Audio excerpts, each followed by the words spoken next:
Well, it's been a long night, obviously. So I won't get too long-winded other than to say I thought it was obviously a very complete team effort. Saw a lot of great things from a lot of great players. So be happy to answer questions and take it from there. Hey, raise your hand. We'll call on you. First, Colin. Mark, can you really describe what you're seeing from Wes Clark right now? Is this anything that you've been a part of? 6 home runs in 4 games? I mean, he's a great player that's playing really, really well right now. He's locked in. He's strong. It's a simple swing. And, I've said it a million times what he is. He's just right now, he's a player that loves to play, and he's locked in. Greg? Yeah, Mark, going off of that, obviously Wes has the huge game today, but 4 other players contribute home runs. How excited are you to see that power up and down the lineup? Yeah, it was the first day we've played in warm weather in a long, long time. So you thought it would be a day that could be a little bit more offensive for us, and obviously that proved to be true. So just saw a lot of good at bats up and down the lineup, and you want to have a lineup that can stretch 1 through 9, and I think we have that. So it was just great to see those guys get a lot of good swings off and do what we did. Go to Dick next. Coach, can you talk about the power? Is it surprised you with the number of home runs so early here, or is this something we can expect to see most of the season? Well, obviously, we want power to be part of our identity. It's what South Carolina's identity has always been. So we want to continue that. We don't want to be one-dimensional. What I like is that we are hitting a lot of 2-strike homers. We are taking a lot of good at bats with 2 strikes. I mean, we only struck out 5 times tonight. And so what we don't have is a feast or famine offense. We have guys that are good hitters that have power, and there's a big difference between feast or famine and good hitters that gain power as they get stronger in our program. So to me, that's a big piece of the puzzle for us. Go with that. Jack from the other game, Con. Hey, Coach, was there a reason for Will Sanders being taken out after 45 pitches tonight? Yeah, we want obviously everybody that pitched tonight pitched in small doses, and we want to have everybody available for the weekend if we can, each and every weekend. So he was on a pitch count, he hit it, and it was next man up.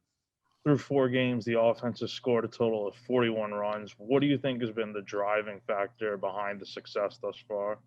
Well, we have good hitters. We have a good hitting coach, and they've just, they've all developed. I mean, they've developed in a really nice way. So. Again, it's not going to call them the 27 Yankees yet, but it's a group that is developing and doing things that we think they're capable of doing. John? You kind of mentioned it there with your answer about the pitching staff and using your relievers. Yeah. Do you feel like you'll have everybody available for this weekend? And what have you seen from those guys out of the bullpen? Do you feel like you're in a good spot with what you've seen? Yeah, I do. I mean, obviously it's a long season and we're still learning about this team. We're still learning roles. And the thing I really like about the pitching staff is we were able to match guys up. They bunched lefties at the top of the lineup today. And we have a number of lefties that we feel really good about coming in out of the bullpen to match up. And then if there's a stretch where it's a better matchup for righties, we can bring righties in. So I just think we have a lot of options out there, and we want to continue to put them in situations where they can be successful. If I can follow up on that, if you don't mind, you've got you used a lot of your freshmen a couple of times. You've got 4 upperclassmen who haven't thrown yet. Is there a reason for that, or do you feel like you know what you get out of guys like a Wines, a Coyne, a Tringali, and a Bennett?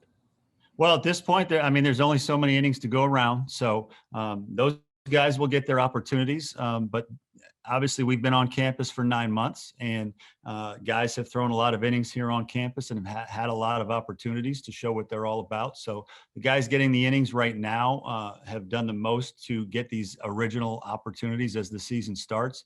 But it's a long season, and we know in a COVID year, you may have weeks or months where you're stretched a little bit. So we have confidence in everybody that's on our roster right now. So those guys will get their opportunities, but right now these are the guys getting the first opportunities. Colin?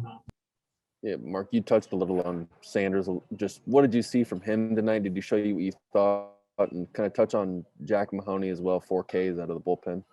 Yeah, again, we threw how many freshmen tonight? 1, 2, 3, 4 freshmen. and I think they handled themselves pretty darn well. The stuff was there. Obviously, they still have some things to work on. Excuse me. But I thought Will Sanders set the tone for us, 94, 96 right out of the gate, and he pounded the zone. So that's what we're looking for. 6 innings, no walks, and 2+ innings. I mean, that's a pretty good outing for a freshman in his first start. So again, just a lot of things to build on.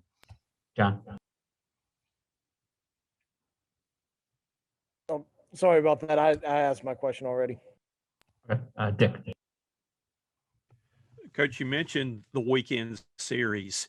Do you think this series is going to be a little bit more special this year since the schools were not able to play football or men's or women's basketball games? Whether it's more special or less special, it's hard for me to say. It's for the fans right now. Obviously, they love this series. We love this series. So I just think it's a great opportunity for all of us to get back to Clemson, South Carolina. Baseball, and whether it's more or less special, that's hard to say. I just know the whole state's looking forward to it, as they always are.